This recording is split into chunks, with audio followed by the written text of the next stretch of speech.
আসসালামু আলাইকুম ভাই। ওয়ালাইকুম সালাম। ভাই ভাই আমার হচ্ছে আমেল মঞ্জিল। জি। আমার ইকামার মেয়াদ নাই, কিন্তু শুধুমাত্র আমার পাসপোর্ট আছে।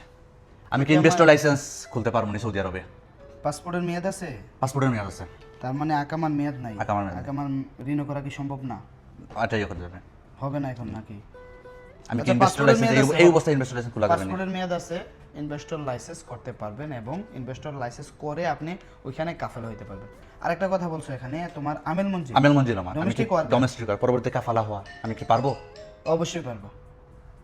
আমাদের মাধ্যমে যদি আপনি ইনভেস্টর হন বা যে কেউর মাধ্যমে হোক, কোনো সমস্যা নাই। আপনি ইনভেস্টর লাইসেন্স করার পরে মেহনা চেঞ্জ করে আপনি কি করতে পারবেন? কাফেলা হইতে পারবেন।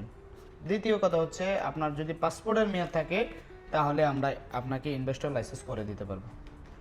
আপনি ফরেন ইনভেস্টর, আপনার ইকামা নাই, পূর্বে সৌদি আরবে আসার নাই, সেক্ষেত্রেও কিন্তু শুধু পাসপোর্টের মাধ্যমে আনবে আপনি ইনভেস্টর লাইসেন্স করে নিতে পারবেন। দ্বিতীয় কথা হচ্ছে, সৌদি আরবে একজন আকামা হোল্ডার ম্যানেজার রাখতে হবে আপনার, যার আকামা ভ্যালিড আছে, কিংবা কারো আকামা যদি এক্সপায়ার থাকে সেক্ষেত্রেও কোনো সমস্যা হয় না। পাসপোর্ট ভ্যালিড থাকতে হবে। বিশেষ করে একজন লোক থাকতে হবে যে ম্যানেজারের দায়িত্ব পালন করবে। আপনার ইকামা থাকতে হবে, ইকামা মেয়াদ না থাকলেও কোনো সমস্যা নেই। পাসপোর্ট দিয়ে আপনার এখানে ইনভেস্টর লাইসেন্স ম্যানেজারের দায়িত্ব পালন করতে পারবে। পরবর্তীতে আপনার অবশ্যই কাফেলা করতে হবে ব্যাংক অ্যাকাউন্ট খোলার জন্য। ভালো থাকবেন ইনশাল্লাহ। আসসালামু আলাইকুম।